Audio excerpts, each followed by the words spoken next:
On my daughter's wedding day, her cocky groom introduced me to his boss as an unemployed loser. The groom fell silent when his boss smiled, patted me on the shoulder, and said, "Good to see you, partner." Then he turned to the groom with a chilling, "You're fired." The groom was speechless with shock. Before we continue, please subscribe to the channel and write in the comments what time it is where you are now.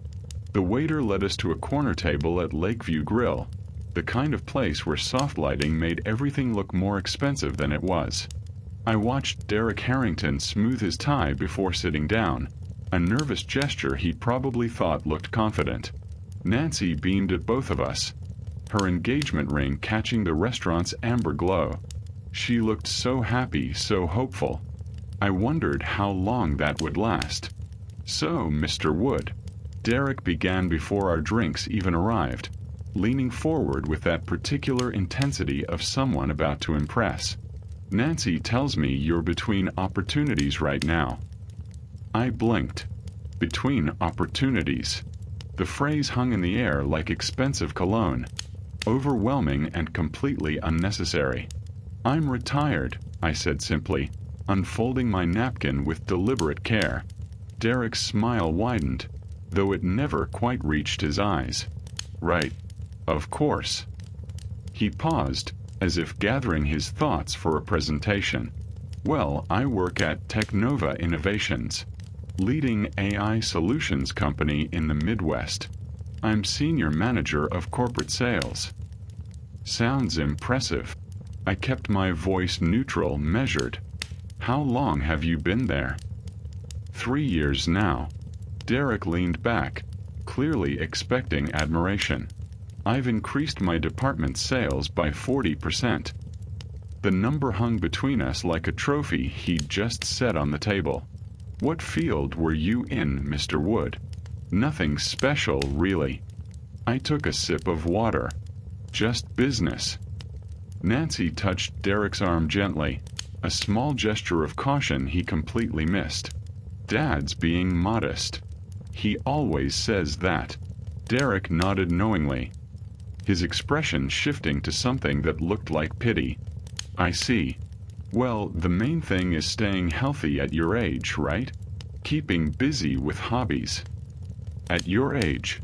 My fingers tightened slightly around my water glass. The condescension dripped from his words like honey from a broken jar, sweet on the surface, sticky and cloying underneath. "Hobbies keep me occupied," I agreed, my tone carefully neutral. The waiter appeared, pen poised over his notepad.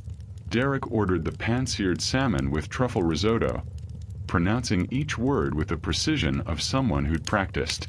Nancy chose the herb-crusted chicken. I glanced at the menu briefly. "I'll take the soup and sandwich combo, please." Derek's eyebrows rose fractionally, a small movement, but I caught it. "The soup special." "Dad, are you sure?" Nancy's cheeks flushed pink. "This is supposed to be celebratory." "It's fine, sweetheart." I smiled at her. "I like simple food." "Of course. Of course." Derek waved his hand dismissively, the gesture of a king granting permission to a peasant. "Everyone has different budgets." "I totally understand." "Budgets." The word landed like a slap. He understood, did he? This 34-year-old middle manager understood my financial situation based on a soup order. "Tell me about Technova," I said, steering the conversation away from my supposed poverty. "What kind of AI solutions do you provide?" Derek's chest puffed up visibly, like a bird displaying plumage. "Cutting-edge stuff. Machine learning algorithms for corporate efficiency. Predictive analytics, automated decision trees. We're revolutionizing how businesses operate." "Fascinating." I took another sip of water. "The company's been around long?" "About 30 years, but they really took off in the last decade." Derek cut into his salmon with surgical precision. "Before that, probably just another garage startup, you know." Now we're pulling in serious revenue. Garage startup. If only he knew. I'm actually on track for a promotion to department director, Derek continued, warming to his favorite subject, himself. Maybe even regional manager after that. Nancy smiled proudly. Derek's incredibly driven. He works 60-hour weeks sometimes. 60 hours. I raised an eyebrow. That's dedication. Success requires sacrifice, Mr. Wood. Derek's tone suggested my generation understood very little about sacrifice. That's something my generation understands. The business world moves fast now. You have to adapt or get left behind. I took a spoonful of my soup. Surprisingly good tomato bisque. Change can be challenging. Exactly. Derek gestured with his fork, painting visions in the air. That's why I stay current with industry trends. Attend seminars. Network constantly. It's not enough to just coast through life anymore. The implication hung heavy in the air. Like you did. People your age, no offense, sometimes get stuck in old patterns. Derek's voice carried the practiced sympathy of someone explaining reality to a child. The world's different now. Nancy shifted uncomfortably. Derek means things have evolved since Dad's time. Right. Evolution. I nodded slowly. Survival of the fittest and all that. Derek missed the edge in my voice entirely. Precisely. Companies like Technova reward innovation and results. Old school thinking doesn't cut it anymore. We need fresh perspectives, aggressive strategies. And you provide those? Absolutely. His smile was pure confidence. My department's numbers speak for themselves. 40% growth doesn't happen by accident. He leaned forward conspiratorially, lowering his voice as if sharing insider secrets. Between you and me, some of the older employees there are, well, let's say they're not keeping up. Dead weight if you're honest about it. Dead weight. I filed that phrase away carefully, adding it to the growing collection. The older employees must have experience, though, I suggested mildly. Derek shrugged, dismissing 3 decades of institutional knowledge with a casual gesture. Experience without adaptation is just stagnation. The company would probably be better off replacing half the senior staff with hungry young talent. Nancy laughed nervously. Derek's very passionate about efficiency. Passion drives results, Derek continued, warming to his theme like a preacher finding his rhythm. That's what separates winners from. He glanced at my soup bowl, letting the pause speak volumes. Well, from people who settle for less. The insult hung between us like smoke. Visible, choking, impossible to ignore. People who settle for less. People like me, apparently. The unemployed old man ordering soup while his daughter's successful fiancé enjoyed truffle risotto. I set down my spoon deliberately. The metal clinked against ceramic with surprising sharpness in the quiet that followed. Settling can be a choice, I said quietly. My voice carrying a warning Derek was too arrogant to hear. He didn't catch the steel beneath my words. He was too busy savoring his victory over the pathetic old man across the table. Too pleased with his own performance to notice the trap closing around him. Derek wiped his mouth with his napkin, clearly energized by what he perceived as my surrender. The salmon on his plate was barely half finished, but he'd already moved into full lecture mode, the successful young executive educating the struggling retiree. You know what, Mr. Wood? I respect that you're trying to stay positive about your situation. His voice carried that particular tone people use when talking to children or the elderly. Patient, indulgent, slightly condescending. But have you considered consulting? With your experience, there might be opportunities. Experience is interesting, I replied carefully, each word measured. Sometimes it teaches you to stay quiet and observe. But you can't just observe forever. Derek's enthusiasm bordered on aggressive now. You have to move forward. Take action. I mean, look at me. I plan to become department director within a year, regional manager within 3. You have to set goals, create timelines. Nancy nodded encouragingly, desperate to smooth the rough edges of the conversation. Derek's very goal-oriented. Goals are important, I agreed, though something in my tone should have warned him. Though sometimes the most important ones aren't obvious to outsiders. Derek completely missed the implication. Exactly. That's why you need to put yourself out there. Network. Meet people. Let them know you're available. He paused, his expression shifting to something that might have been generosity in a different context. I could introduce you to some contacts if you want. Maybe entry-level positions. Nothing too demanding.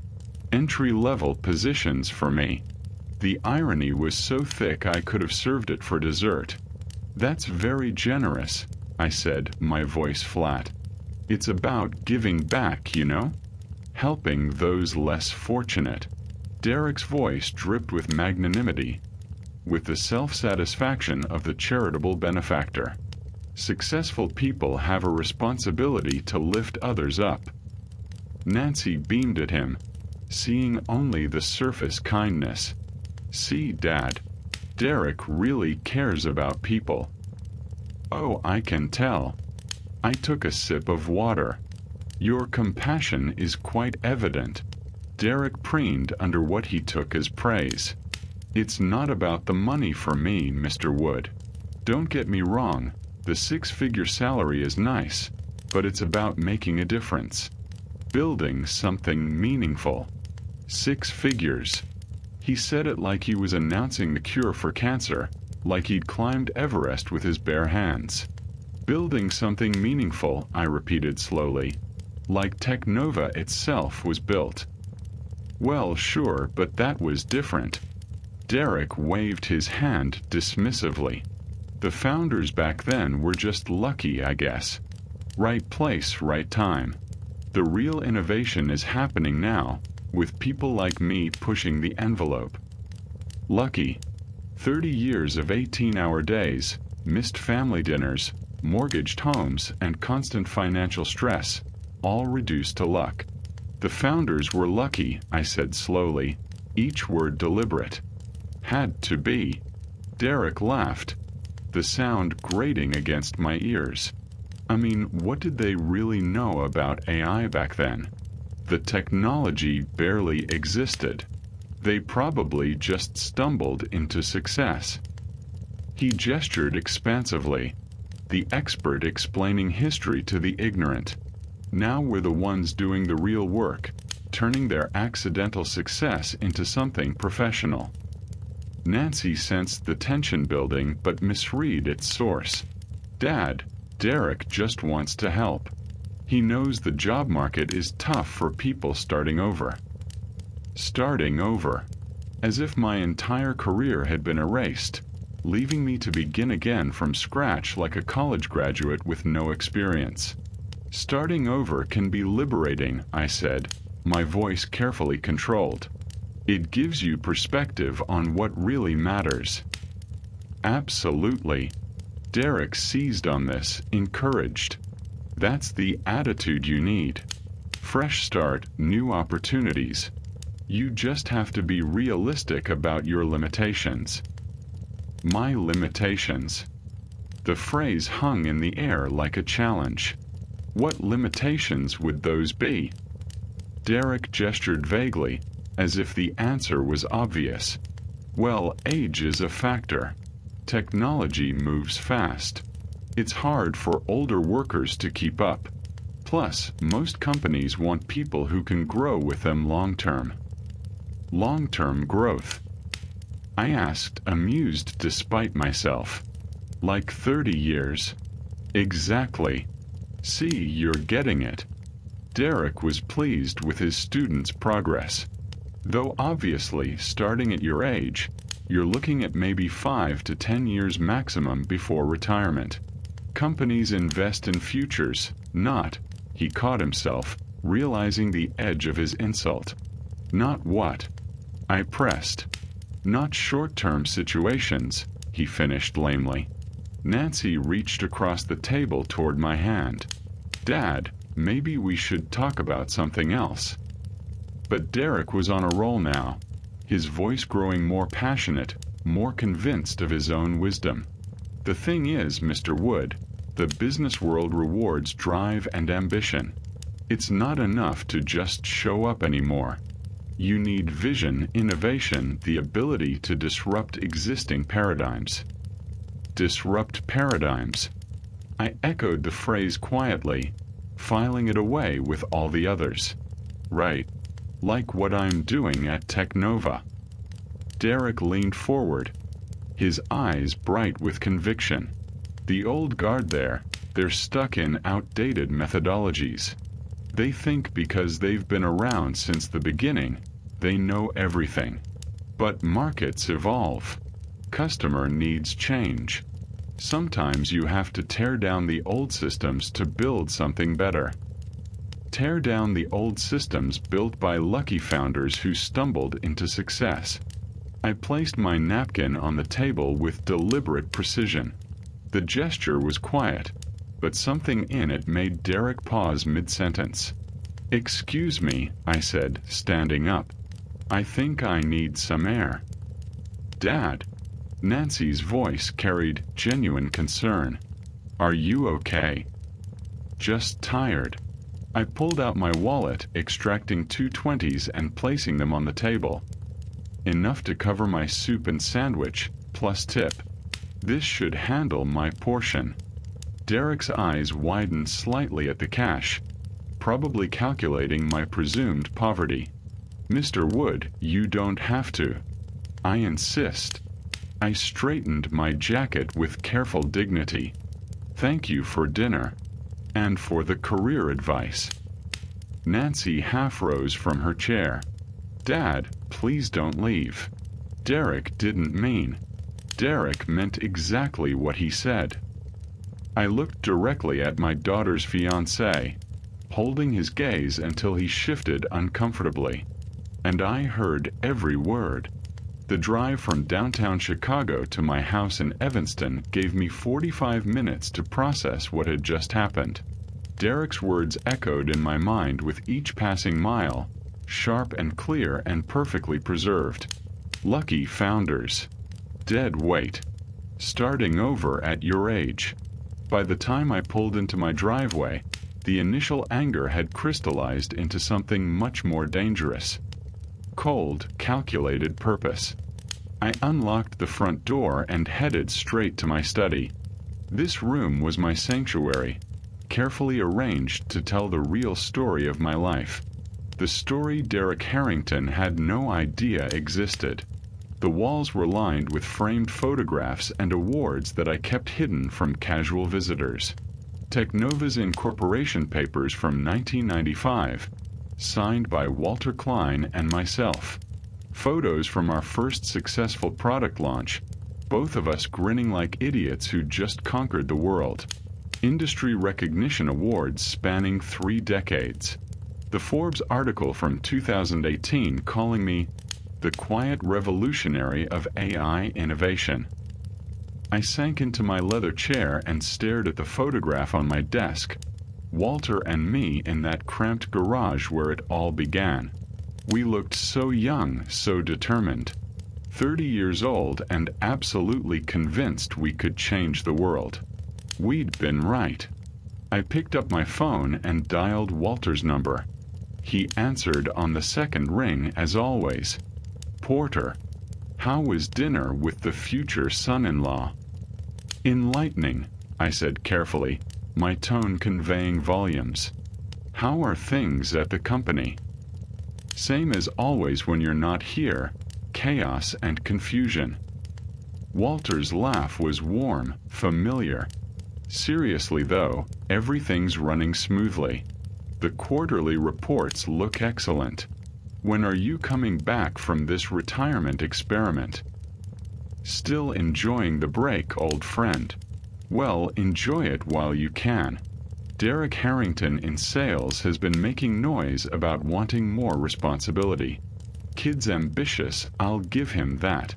My hand tightened on the phone. Derek Harrington.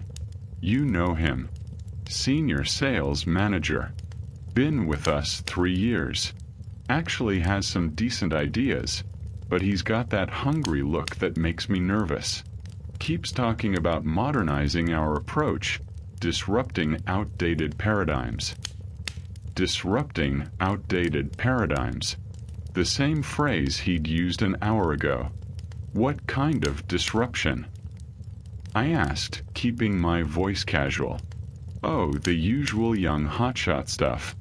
Thinks the company would be more efficient without so much legacy thinking. Wants to restructure departments, bring in fresh talent. Walter paused.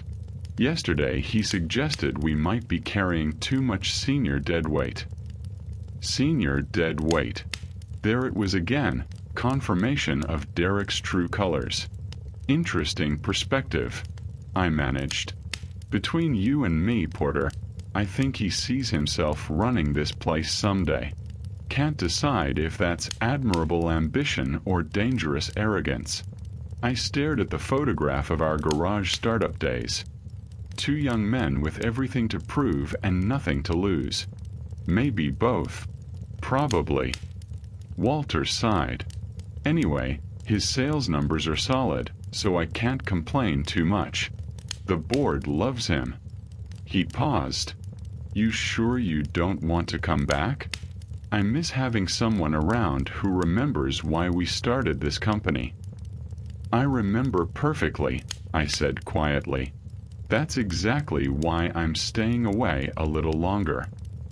After hanging up, I opened my laptop and pulled up Technova's latest financial statements. 30 years of growth, innovation, and careful stewardship stared back at me. Annual revenue now approaching $200 million. Over 800 employees across 4 states. Market capitalization in the billions. All of it dismissed by Derek Harrington as lucky stumbling. I leaned back in my chair and smiled for the first time all evening. Derek wanted to disrupt paradigms. He wanted to eliminate deadweight.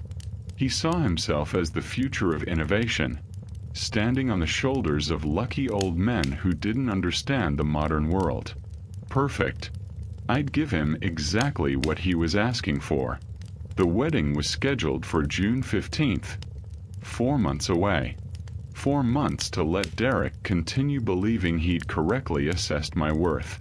4 months to watch him display his true character to Nancy, to the family, to everyone who mattered. 4 months to plan the most educational experience of his arrogant young life. I pulled out a legal pad and began making notes in my careful handwriting. Derek's comments about the founders. His dismissal of experienced employees. His condescending advice about entry-level positions. Every insult, every assumption, every moment of casual cruelty needed to be remembered and addressed. The man wanted to tear down old systems and build something better. Excellent. I'd let him try. I picked up the garage photograph again, studying Walter's younger face beside mine. We'd built Technova with our bare hands, sacrificing everything for a vision that seemed impossible to everyone else. We'd earned every success, survived every failure, created something that outlasted the predictions of every expert who'd written us off. Derek Harrington thought experience without adaptation was stagnation.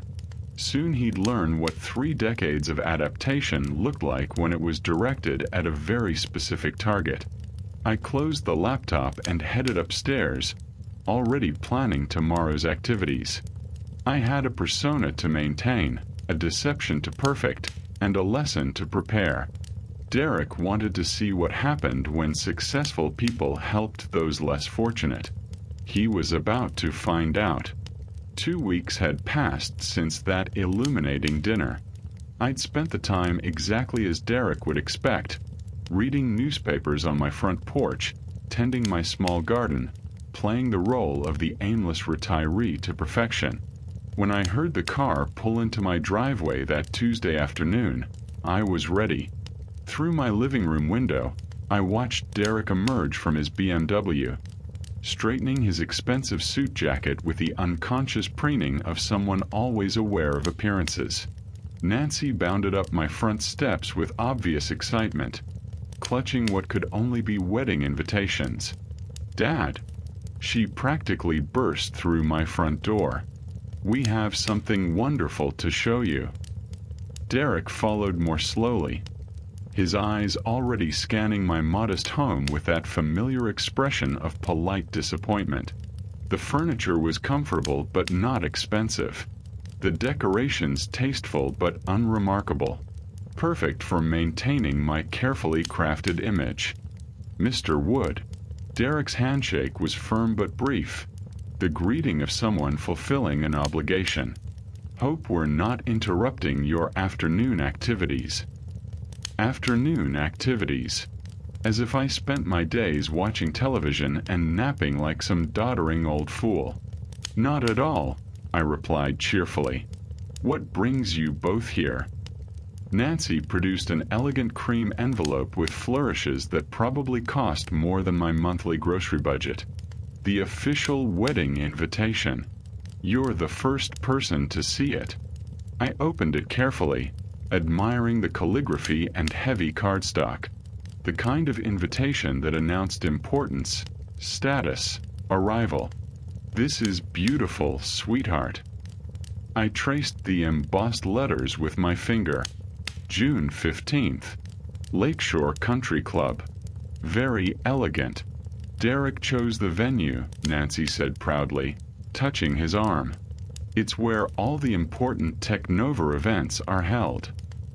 Derek puffed up slightly, a peacock displaying its feathers. "Location matters for occasions like this. My boss will be attending, along with several board members. I wanted somewhere that reflects." He gestured vaguely at my living room, the implication clear. "Professional standards." "Sounds impressive," I said, setting the invitation on my coffee table with care. "I should probably start thinking about what to wear." This was Derek's moment, and he seized it with the enthusiasm of someone who'd been waiting for this opportunity. "Actually, Mr. Wood, that's something I wanted to discuss." His tone shifted to what he probably thought was tactful concern. "My boss will be at the wedding. Walter Klein. Very influential person in our industry.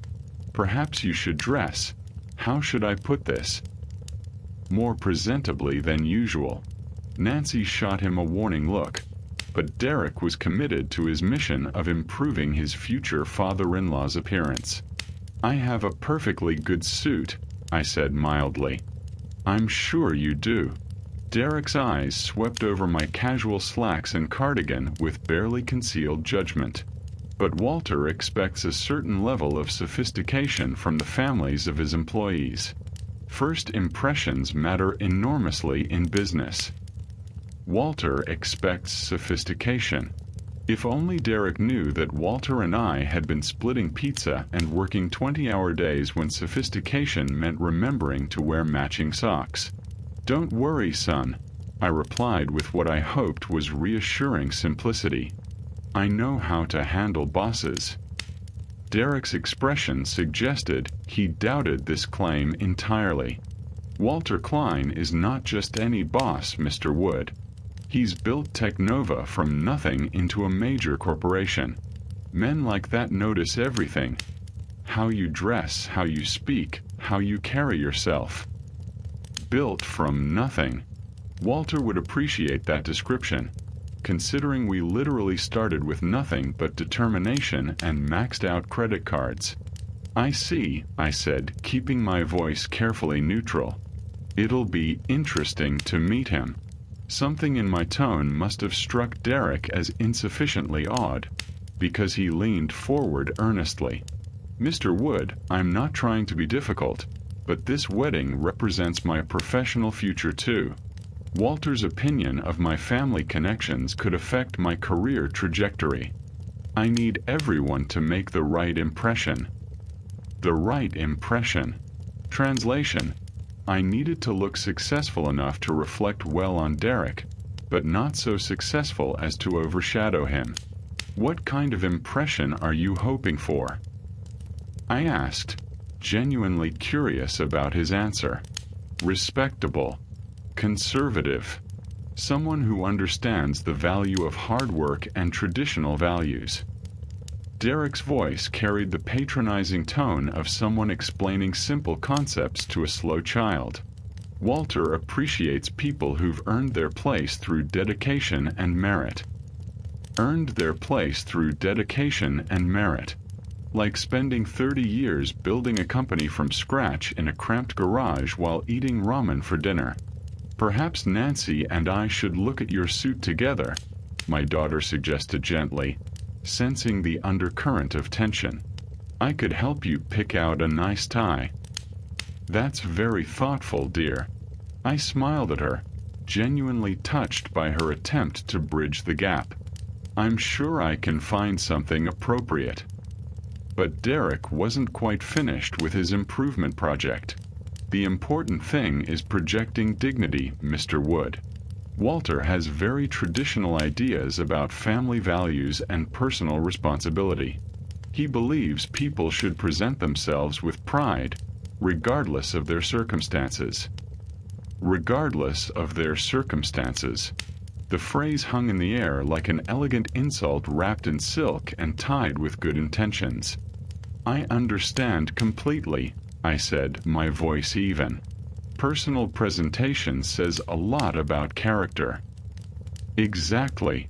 Derek beamed, pleased that his lesson had been absorbed. Character matters more than bank accounts to men like Walter. He can spot authentic quality from across a room. Authentic quality. Walter certainly could spot it. We'd been recognizing it in each other for 30 years. Nancy suggested we move to the garden, claiming she wanted to show Derek my tomato plants. But I knew better. She wanted to talk to me privately. Nancy led me through the sliding glass door into my small backyard garden, leaving Derek inside studying the wedding seating charts she'd conveniently left on my dining table. The afternoon sun cast long shadows across the neat rows of vegetables I'd been cultivating since retirement. "Dad." Nancy's voice carried a weight I hadn't heard since she was 16 and trying to explain why she'd borrowed my car without permission. "What are you planning?" I settled onto the wooden bench I'd built last summer, gesturing for her to join me. "Planning? I'm just trying to be a good host to my future son-in-law." "Don't." Nancy sat down but turned to face me directly, her eyes searching mine. "I've known you my entire life. You're up to something, and it involves Derek, and I need to know what it is." Through the glass door, I could see Derek hunched over the seating charts, probably calculating optimal positioning relative to Walter's table. The irony was almost too perfect. "Sweetheart, sometimes people need time to show their true nature." "What does that mean?" Nancy's voice sharpened with frustration. "Why won't you tell Derek the truth about Technova? Why are you letting him think you're some unemployed old man who needs career advice?" There it was. My daughter was far more perceptive than Derek gave her credit for. "You know about Technova?" I asked carefully. "I've always known, Dad. Maybe not the details, but I knew you didn't just work there. You helped create it." Nancy's eyes were bright with unshed tears. "Those photographs in your study, the awards you think I don't notice, the way Walter talks about you when he calls." She paused. "Why are you lying to the man I'm going to marry?" I reached over and took her hand. Her engagement ring caught the sunlight, throwing tiny rainbows across the garden dirt. I'm not lying, Nancy. I'm just not volunteering information. That's the same thing, is it? I squeezed her fingers gently. Has Derek asked about my background? Really asked, with genuine curiosity about who I am as a person. Nancy opened her mouth to argue, then closed it. We both knew Derek had made assumptions based on my appearance and current lifestyle, never bothering to dig deeper. But this isn't fair. Nancy's voice cracked slightly. He doesn't know he's being tested. Life isn't fair, sweetheart. People judge each other every day based on surface impressions. The question is, what kind of person does Derek become when he thinks he has the upper hand? Through the glass, Derek was now pacing while talking on his phone, probably updating someone about his boss attending the wedding. His gestures were animated, self-important. You saw how he treated me at dinner, I continued quietly. The condescension, the unsolicited advice, the casual dismissal of anyone he perceives as unsuccessful. Is that the man you want to spend your life with? Nancy was quiet for a long moment, watching Derek through the window.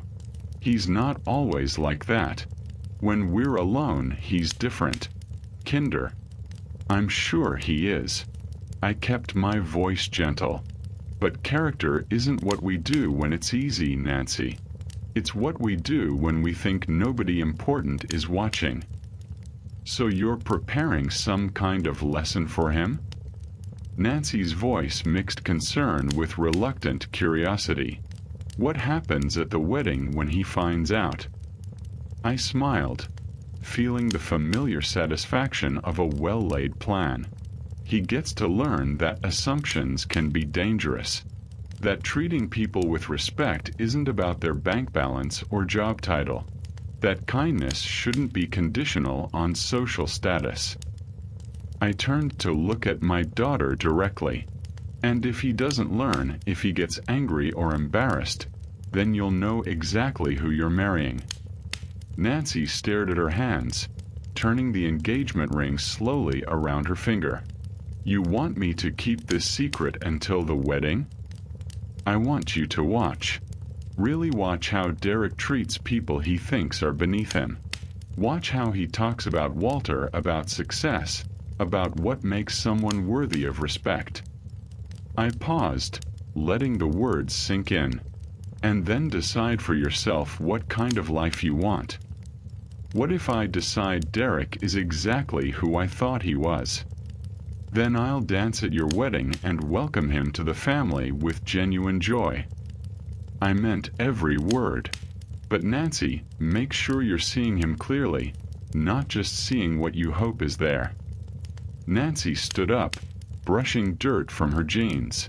Through the glass, Derek was ending his phone call, looking around for us with mild impatience. He's going to hate you when he finds out, she said quietly. Probably. I nodded. The question is, will he hate himself for how he's treated me? Nancy looked at me for a long moment, wrestling with loyalties and uncertainties. Finally, she nodded slowly. Okay, Dad. I'll keep your secret. But promise me you're not doing this just for revenge. I promise you, sweetheart, everything I'm doing is because I love you. Derek appeared at the sliding door, tapping his watch. Nancy, we should probably head out soon. I have a conference call with the West Coast team in an hour. Coming. Nancy called back, then looked at me one more time. Just be gentle with him, okay? Whatever you're planning. I stood up and kissed her forehead. Gentle lessons are rarely the ones that stick. The months between March and June passed in a carefully orchestrated dance of preparation. While Derek continued his condescending check-ins and Nancy maintained our agreed-upon silence, I methodically arranged every detail of the most educational wedding gift of Derek's young life. 3 days before the wedding, I stood in Armando's custom tailoring on Michigan Avenue, studying myself in the three-way mirror. The charcoal gray suit was impeccably cut but deliberately understated, expensive enough to command respect, conservative enough to avoid suspicion. "The fit is perfect, Mr. Wood," Armando said, adjusting the jacket shoulders with practiced precision. "This suit will emphasize your dignity without screaming about price tags." "That's exactly the point," I replied, admiring how the subtle pinstripes caught the light. "The important thing is that it says the right things without words." "Ah, you understand elegance." Armando smiled approvingly. True quality speaks in whispers, not shouts.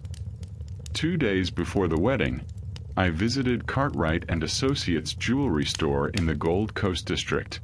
The sales associate, a sharp woman in her 40s, spread several options across black velvet. "These Tech Nova logo cufflinks are quite striking," she said, holding up a pair of platinum pieces with the company's distinctive diamond chip design. "Custom ordered, I assume?" "A small commemorative piece," I said, fastening them to my shirt cuffs. They caught the store's lighting beautifully, subtle enough to appear understated, distinctive enough for Walter to recognize immediately. "Excellent choice. They suggest success without ostentation." The day before the wedding, I met with Jonathan Pierce, my private banker at First National. His corner office overlooked Lake Michigan, floor-to-ceiling windows framing the endless blue horizon. Such a substantial amount for a wedding gift. Jonathan raised his eyebrows as he reviewed the transfer documents. "Are you absolutely certain about this figure, Porter?" "This is a very special occasion," I replied, signing the authorization with deliberate strokes. "My daughter deserves the finest wedding gift possible." $50,000 is certainly generous, even by your standards. Jonathan processed the paperwork efficiently. "Cash or certified check?" "Certified check. I want the amount clearly visible when it's presented." That evening, I walked along the Lake Michigan shoreline, my usual route for serious thinking. The water stretched endlessly eastward, its surface rippling with late afternoon sunlight. Tomorrow's rehearsal dinner would begin the final act of Derek's education. I thought about Walter's likely reaction when he spotted the Tech Nova cufflinks. Walter had suggested those exact cufflinks as company gifts 3 years ago, a commemorative piece for the company's 25th anniversary. He'd remember them instantly. The moment of recognition would be worth 30 years of patience. Derek had spent months preparing his boss for the wedding, painting a picture of his hard-working employee marrying the daughter of an unfortunate old man. Walter would arrive expecting to make polite conversation with Derek's down-on-his-luck future father-in-law, perhaps offer some charitable words about the dignity of honest labor. Instead, he'd discover his co-founder sitting at the family table, wearing their company logo and writing wedding checks that exceeded Derek's annual salary. I stopped walking and stared out at the horizon. The lake was calm today, its surface like glass. Tomorrow would bring storms. But sometimes storms were necessary to clear the air. My phone buzzed with a text from Nancy. "Rehearsal dinner tomorrow at 6 p.m. Derek's very excited about you meeting Walter. Still time to change your mind about this, Dad." I typed back, looking at the water. "Looking forward to it, sweetheart. Everything will work out exactly as it should." Which was true. Derek would get exactly what he'd been asking for, a chance to show his true character in front of the people who mattered most. He'd demonstrate his values, his priorities, his definition of human worth. The only difference would be the audience's reaction. I turned and headed back toward my car, feeling the satisfaction of a plan approaching perfect execution. Tomorrow night, Derek would discover that assumptions could be expensive. By Sunday, He'd learned that respect shouldn't be conditional on perceived social status. The gentle waves lapped against the shore behind me, steady and inexorable as time itself. The Drake Hotel's marble lobby gleamed under crystal chandeliers as I walked through the revolving doors, my reflection multiplying in polished surfaces. I'd driven from Evanston 20 minutes earlier with the satisfaction of a chess player preparing checkmate. Tomorrow would bring revelation, but tonight offered one final opportunity to observe Derek's character. The rehearsal was set in the hotel's small chapel, an intimate space with mahogany pews and stained glass windows overlooking Michigan Avenue. Nancy stood near the altar in her rehearsal dress, radiant despite the tension I could read in her shoulders. She caught my eye and offered a nervous smile, the look of someone keeping a significant secret. Derek emerged from a cluster of his Technova colleagues, straightening his tie with that self-important gesture I'd grown to recognize. His voice carried across the chapel as he spotted me. "Everyone, I'd like you to meet Nancy's father." Derek's tone held that familiar condescension, amplified by the presence of his professional audience. "This is Porter Wood, retiree. Lives modestly in Evanston. Lives modestly." The phrase hung in the air like expensive incense, meant to establish social hierarchy for his colleagues' benefit. "Pleasure to meet you, Mr. Wood," said a woman in an expensive blazer, one of Derek's work friends. "Derek's told us you're enjoying retirement." "Very much so," I replied, shaking her hand, "though retirement can be educational." Derek's colleagues nodded politely, their interest already waning. In their world, retirees were background noise, pleasant enough, but irrelevant to serious conversation. "Dad has simple tastes," Derek continued, his voice carrying just enough volume for nearby guests to overhear. "Nothing wrong with that, of course. Different generations, different expectations." Different expectations. I felt my jaw tighten slightly, the first crack in my carefully maintained composure. "Derek," I said quietly, my voice carrying warning he didn't hear, "be careful with judgments. Tomorrow might bring surprises." He laughed, the sound carrying more confidence than wisdom. "Mr. Wood, you don't need to lecture me about people. I read character professionally. It's essential in sales." "We'll see." The two words dropped between us like stones in still water. Something in my tone made Derek pause, but his colleagues were watching, and backing down would damage his carefully constructed image. "What I mean is," Derek pressed on, emboldened by his audience, "success leaves clear indicators. How someone dresses, where they live, what they drive. These things reveal priorities and capabilities." Interesting theory. It's not theory, it's observation. Derek warmed to his theme. "Take Walter Klein, my boss, arriving tomorrow. You can spot his quality from across a room. That's earned respect, not accident. Earned respect."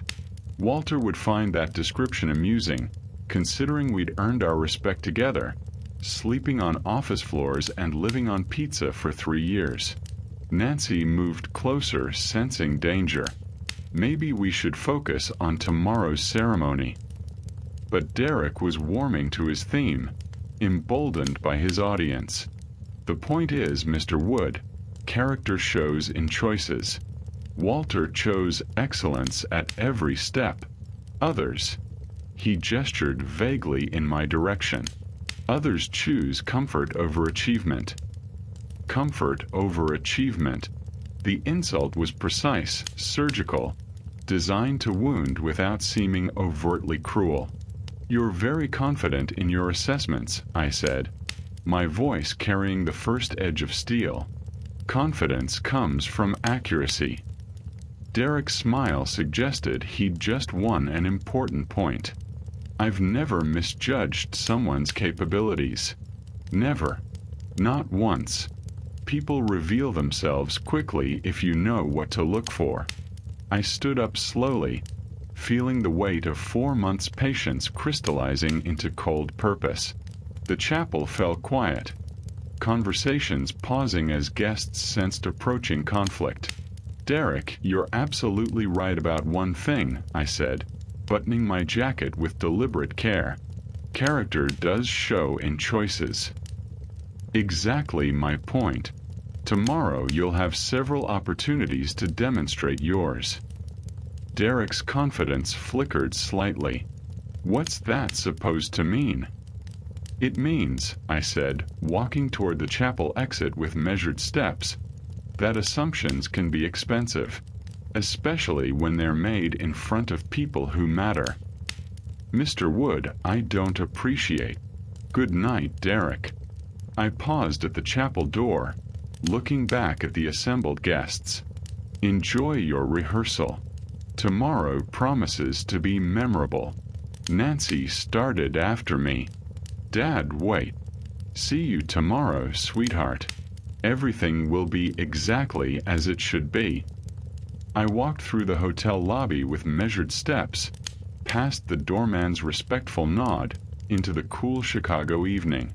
Behind me, I could hear Derek's voice resuming its confident pitch, probably explaining my departure to his colleagues as evidence of an old man's fragile ego.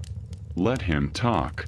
Tomorrow morning, those same colleagues would witness the most educational experience of Derek Harrington's professional life. My car was waiting in the hotel's circular drive. As I settled behind the wheel, I caught a glimpse of the chapel through the hotel's windows. Derek gesturing animatedly, Nancy watching the door where I'd disappeared, the wedding party resuming their positions. Tomorrow would bring justice. Tonight brought the sweet anticipation of a plan reaching perfect fruition. The drive from downtown Chicago to Evanston gave me 30 minutes to transform the sharp anger of confrontation into the calm determination of justice. By the time I pulled into my driveway, Derek's latest insults had crystallized into final confirmation that tomorrow's lesson wasn't just justified. It was necessary. I sat in my darkened car for a moment, staring at my modest house. 4 months ago, Derek had dismissed this same home as evidence of my failure. Tomorrow, he'd learn that success wasn't always displayed in mansion size or luxury car brands. Inside, I went straight to my study and opened the laptop. Walter had sent an email earlier. "Looking forward to meeting your future son-in-law tomorrow." Derek sounds like an ambitious young man. Ambitious? That was one word for it. I typed back, "Tomorrow you'll meet someone very interesting at the wedding, Walter." His response came within minutes. "Who would that be?" "My future son-in-law. I think you'll have much to discuss about character and professional development." Intriguing. Should I be prepared for anything specific? Just be yourself, old friend. Your natural wisdom will be sufficient. I closed the laptop and moved to my bedroom, where tomorrow's wedding outfit hung perfectly pressed. The charcoal suit looked dignified but unremarkable. Exactly the impression I wanted until the moment of revelation.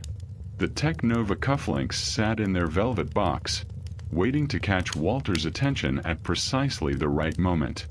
From my desk drawer, I retrieved the certified check I'd picked up yesterday. $50,000 made out to Nancy and Derek Harrington. The amount was carefully chosen, generous enough to demonstrate substantial wealth, large enough to shock Derek's presumptions about my modest circumstances. I thought about tonight's rehearsal, Derek's confident declaration that he'd never misjudged someone's capabilities. The arrogance had been breathtaking, even by his standards. But it was perfect. Tomorrow's humiliation would be complete precisely because his confidence was so absolute. My phone buzzed with a text from Nancy. "Dad, are you okay? Derek feels bad about tonight." I typed back, Derek feels exactly what he should feel. Tomorrow will clarify everything for everyone. I'm worried about what you're planning. Don't worry, sweetheart. Justice is rarely as harsh as people fear. She didn't respond, probably wrestling with the same conflicted loyalties that had troubled her since our garden conversation. Part of her wanted to warn Derek, to soften tomorrow's blow. But a larger part understood that some lessons could only be learned through experience. I walked to my study window and looked out at the quiet street. My neighbors were settling in for the evening, reading, watching television, living the comfortable retired lives Derek imagined were my only option. None of them knew that tomorrow would bring the most satisfying moment of my professional life. Walter's confusion had been perfect. He genuinely had no idea what awaited him at the wedding. When he spotted the Tech Nova cufflinks, when Derek introduced me as Nancy's unemployed father, when the moment of recognition finally came, Walter's expression would be worth 30 years of partnership. I reviewed Derek's behavior one final time in my mind. The restaurant condescension, the career advice, the dismissal of dead-weight employees. Tonight's lecture about character revealing itself through choices. Every insult had been carefully cataloged, every assumption documented. Tomorrow, Derek would discover that character did indeed reveal itself through choices, and his choices had revealed far more than he intended. I prepared for bed with the methodical calm of a surgeon before a complex operation. Everything was ready. The suit, the cufflinks, the check. The perfect venue with Derek's boss and colleagues as witnesses.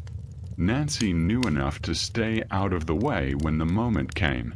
As I turned off the bedside lamp, I felt the deep satisfaction of a plan approaching flawless execution. Derek had spent months demonstrating his values, his priorities, his definition of human worth. Tomorrow he'd learn that assumptions about success could be extremely costly, especially when those assumptions were made in front of the people who actually controlled his professional future. Sleep came easily, filled with dreams of justice finally served. The morning of June 15th dawned crisp and clear, Chicago's skyline gleaming under perfect wedding weather. I dressed with the careful attention of an actor preparing for his most important performance, fastening the Tech Nova cufflinks with particular satisfaction.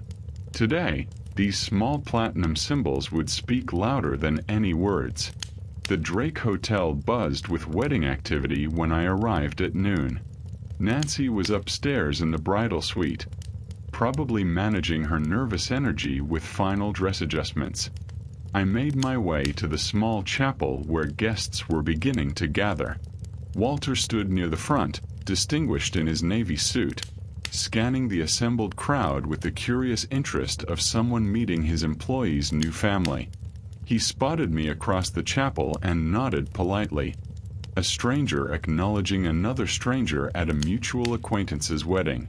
Derek emerged from a side room, resplendent in his formal wear, his confidence radiating like expensive cologne.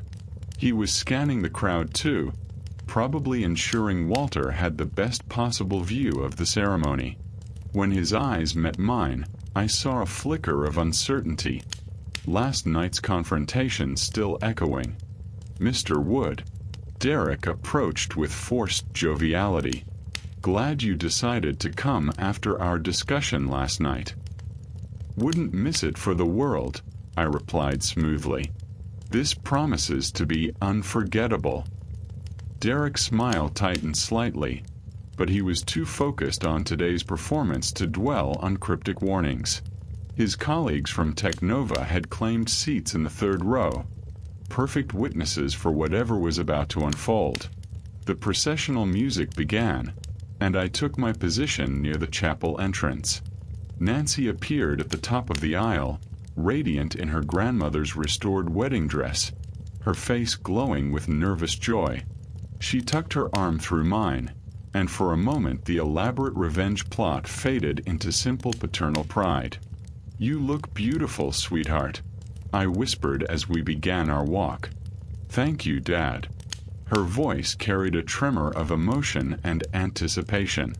We moved down the aisle at the traditional measured pace, guests rising in respectful acknowledgement. Derek stood at the altar, his eyes fixed on Nancy with genuine affection that reminded me why she'd fallen in love with him in the first place. Walter watched from his front row seat, probably calculating the appropriate level of enthusiasm for his employee's wedding. The officiant, a distinguished man in formal robes, raised his hands as we reached the altar. "Who gives this woman in marriage?" "I do," I said clearly, my voice carrying to every corner of the chapel. "Her father, with great love and hope for her happiness." Nancy squeezed my hand before releasing it, and I formally placed her hand in Derek's. For a moment, the three of us stood together, father, daughter, and son-in-law, while the chapel watched in reverent silence. "Be happy, dear," I whispered to Nancy, kissing her cheek before taking my seat in the front row. The ceremony proceeded with traditional dignity. Derek and Nancy exchanged vows with obvious sincerity, their words carrying genuine emotion despite the undercurrents of tension. I found myself genuinely moved by their declarations of love and commitment, even as I anticipated the education that would follow. Walter sat 2 seats away, occasionally glancing in my direction with polite curiosity. Soon enough, that curiosity would transform into something far more interesting. The officiant pronounced them husband and wife, and Derek kissed Nancy with the enthusiasm of a man who believed his future was perfectly secure. The chapel erupted in applause, guests rising to celebrate the new couple as wedding bells chimed from the hotel sound system. As the recessional began, I noticed Derek scanning the crowd again, his eyes finding Walter with obvious satisfaction. He'd successfully married the woman he loved in front of his professional mentor, having navigated the potential embarrassment of his unemployed father-in-law without incident. The receiving line formed in the chapel's vestibule, guests offering congratulations as Nancy and Derek beamed with newlywed joy. I positioned myself appropriately as father of the bride, accepting well wishes and compliments about the beautiful ceremony. Derek was in his element now, introducing Nancy to his colleagues with obvious pride. "My wife," he kept saying, savoring the new title. His confidence had returned completely, last night's confrontation forgotten in the glow of wedding success. Through the crowd, I saw Walter approaching the receiving line, probably preparing to offer appropriate congratulations to his employee's new family. The moment I'd been orchestrating for 4 months was finally at hand. Derek spotted Walter's approach and straightened unconsciously, the ambitious employee preparing to impress his boss one final time. The hotel's banquet hall sparkled under crystal chandeliers, transformed into an elegant reception space during the 2 hours between ceremony and celebration. Guests mingled with champagne glasses, their conversations mixing with soft jazz from the hotel's string quartet. I positioned myself near the bar, watching Derek work the room with practiced enthusiasm. Walter stood by the floor-to-ceiling windows overlooking Lake Michigan, his distinguished profile outlined against the afternoon sunlight. He'd spent the ceremony observing politely, probably calculating the appropriate level of engagement with his employee's new family. Soon that calculation would become irrelevant. Derek approached Walter with the calculated confidence of an ambitious subordinate, Nancy's hand tucked proudly through his arm.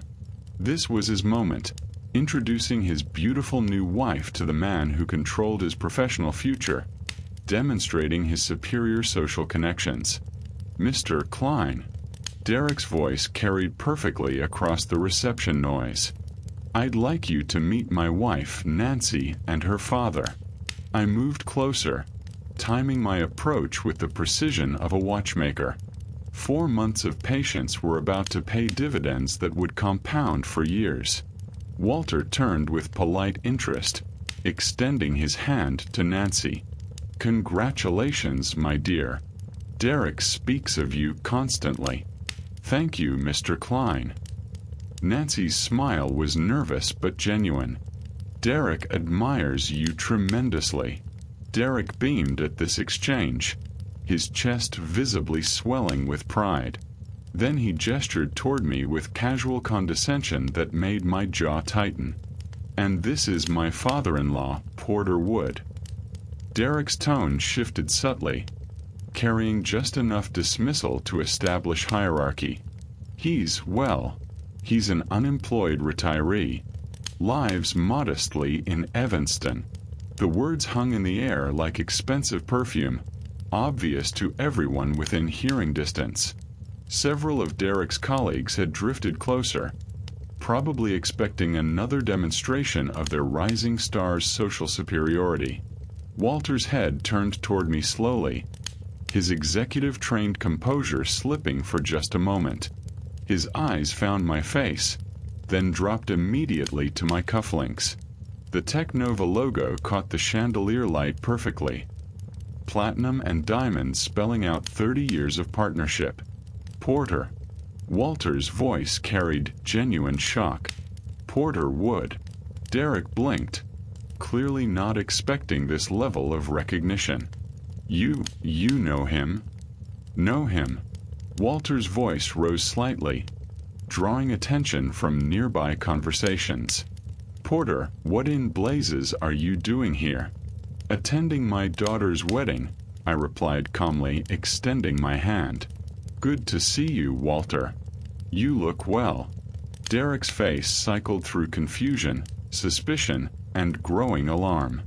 "Mr. Klein, I think there might be some mistake. This is just Nancy's father.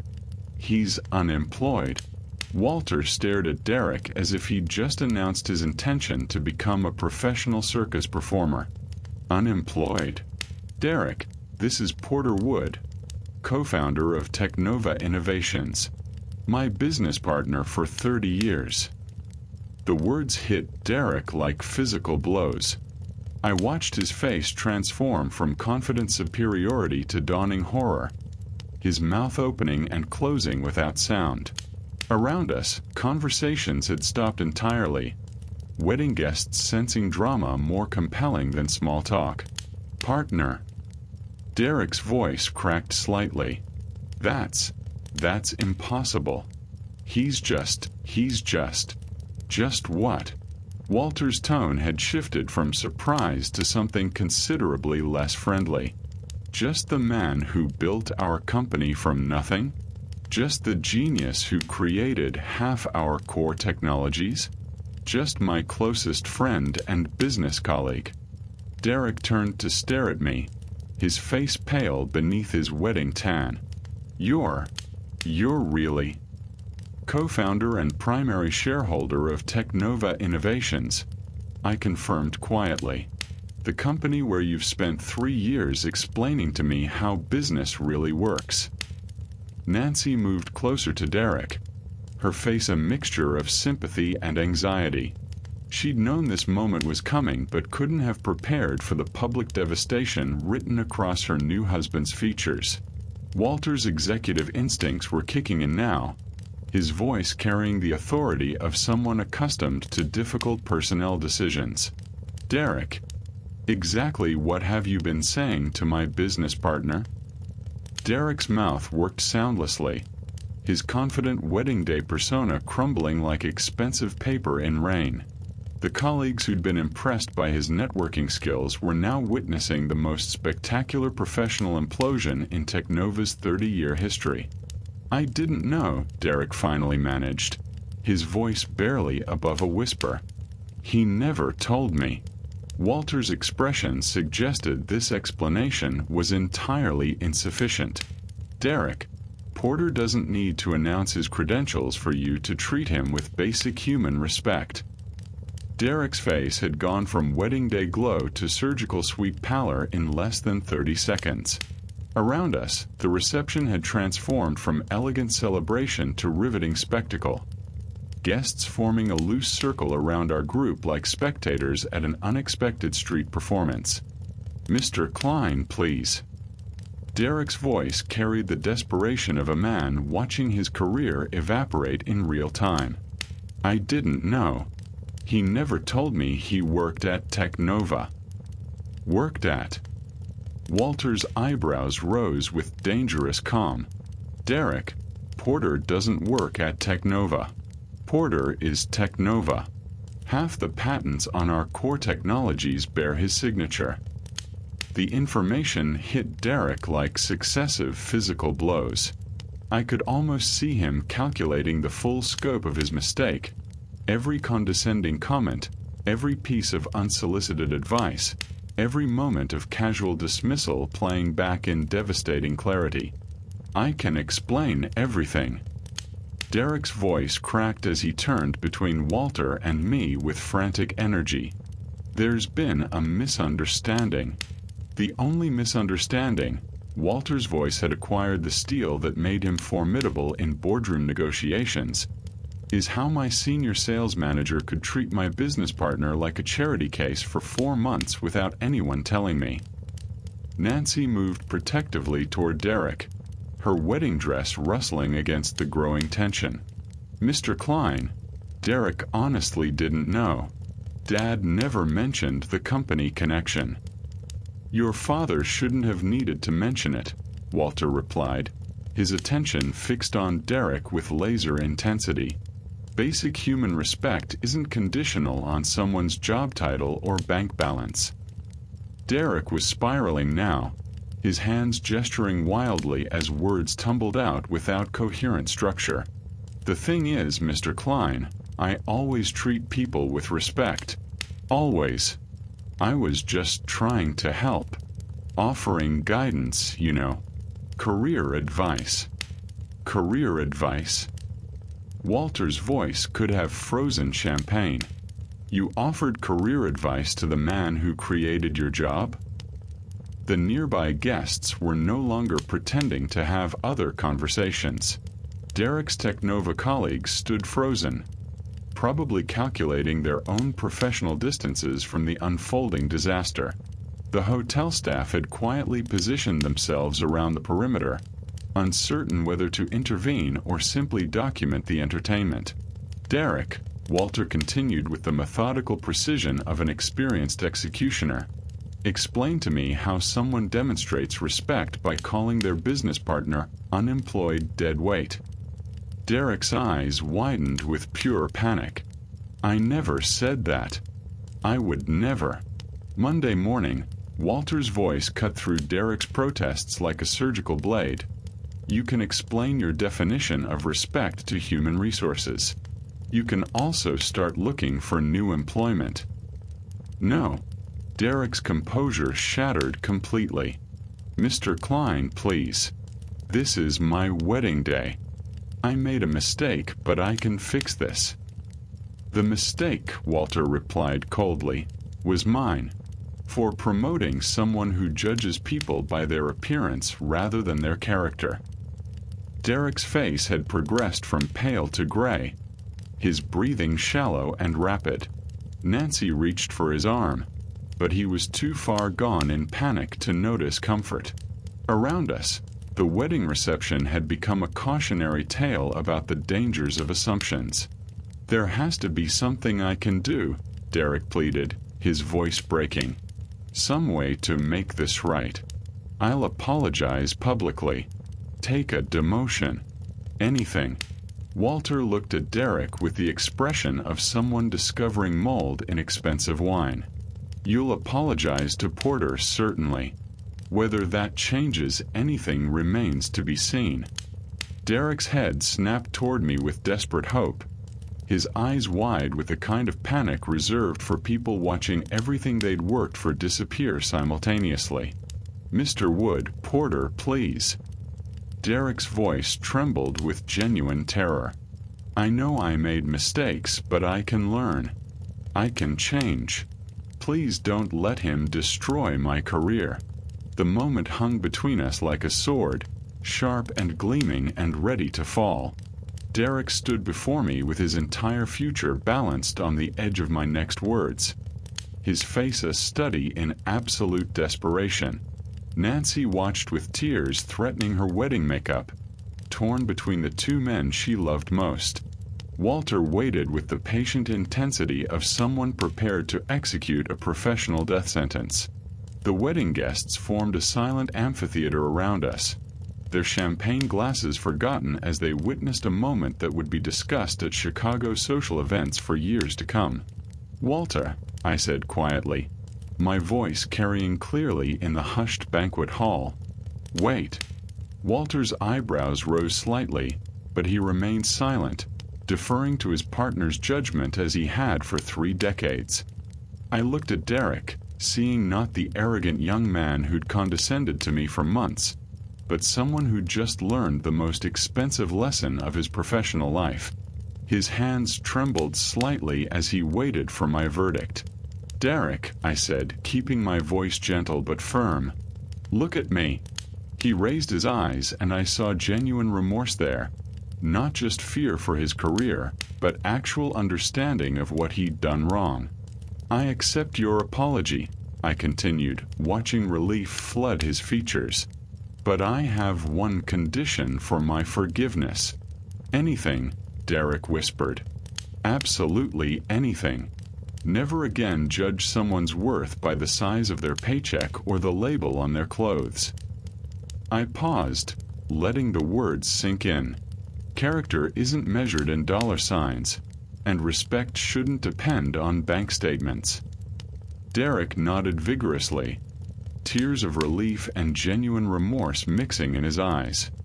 "I understand. I promise. I've learned my lesson."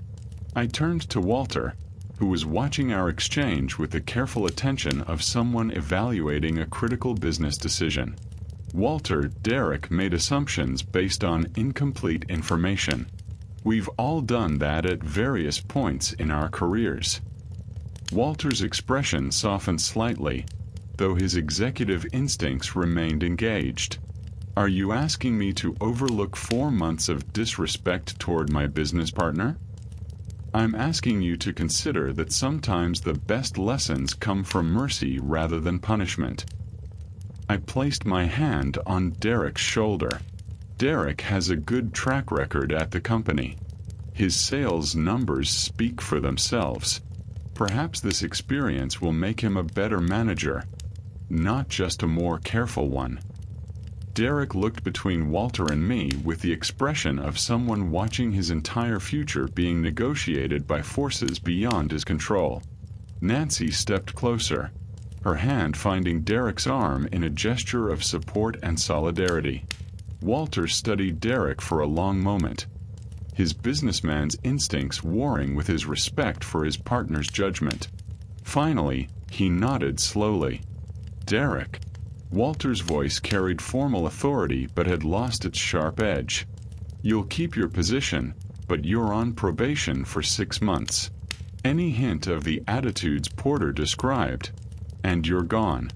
"Understood." "Completely," Derek managed, his voice thick with gratitude and exhaustion. "Thank you, Mr. Klein. Thank you both." I extended my hand to Derek, and he shook it with the grip of someone sealing a sacred covenant. "Welcome to the family, son," I said quietly. "Try to remember that everyone deserves respect until they prove otherwise." "I will," Derek promised, his voice steady now. "I absolutely will." Nancy stepped forward and embraced both of us simultaneously, her joy evident despite the traumatic revelation. Around us, the wedding guests began to relax, conversations resuming as the drama resolved into something resembling family harmony.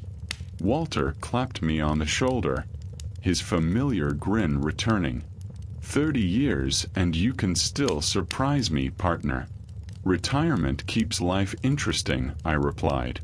The string quartet, sensing the crisis had passed, resumed their gentle melodies.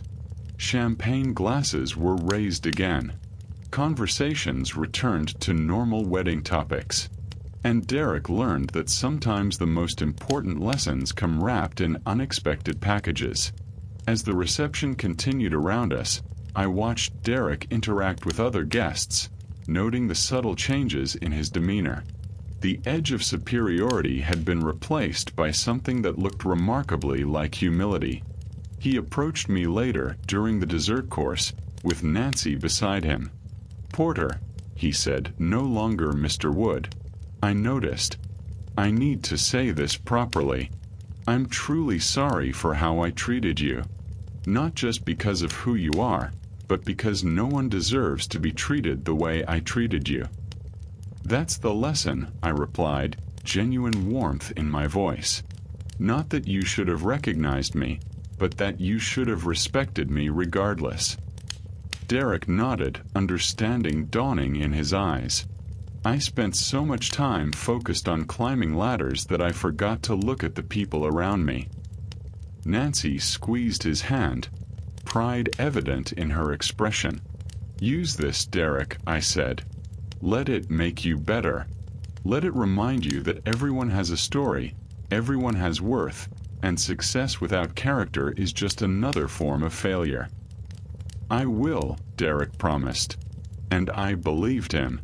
Later, as the reception wound down and guests began their farewells, Walter pulled me aside near the windows overlooking Lake Michigan. "That was well done, Porter," he said quietly. "You could have destroyed him. Why didn't you?" "Because destroying him would have hurt Nancy," I replied, watching my daughter dance with her new husband. "And because mercy teaches more than revenge ever could." Walter nodded slowly. "Think he learned his lesson?" "I think he learned that assumptions are expensive, respect is free, and character matters more than credentials." I smiled. "Whether he remembers it 5 years from now, that's up to him. And if he doesn't, then Nancy will have learned her own lesson about choosing partners." I raised my glass in a small toast. Either way, the truth is out there now. The rest is up to them. Walter clinked his glass against mine. "To truth, then, and to surprising old friends at weddings." "To partnerships," I corrected. "The kind built on respect, honesty, and 30 years of not judging each other by our bank statements." As the evening drew to a close, I stood on the hotel's terrace overlooking the lake, feeling the weight of the day settling into something like satisfaction. Derek had learned. Nancy had seen her father as he truly was. Walter and I had shared another chapter in our long story. And sometimes, justice served with wisdom tasted sweeter than revenge. The city lights reflected on the water, creating patterns of gold and silver that stretched toward the horizon. Somewhere in the banquet hall behind me, my daughter was beginning her new life with a husband who'd learned the hard way that dignity isn't determined by job titles and respect isn't rationed based on bank balances. It wasn't the revenge I could have taken. It was something better. It was a lesson that might actually stick. If you enjoyed this story, please like and subscribe to the channel. Share your thoughts in the comments below. What would you have done in Porter's situation? Did Derek deserve a second chance? Or should Walter have followed through with the firing? Let us know where you're listening from, and click the next video to hear another story about assumptions, consequences, and the unexpected lessons that change lives forever.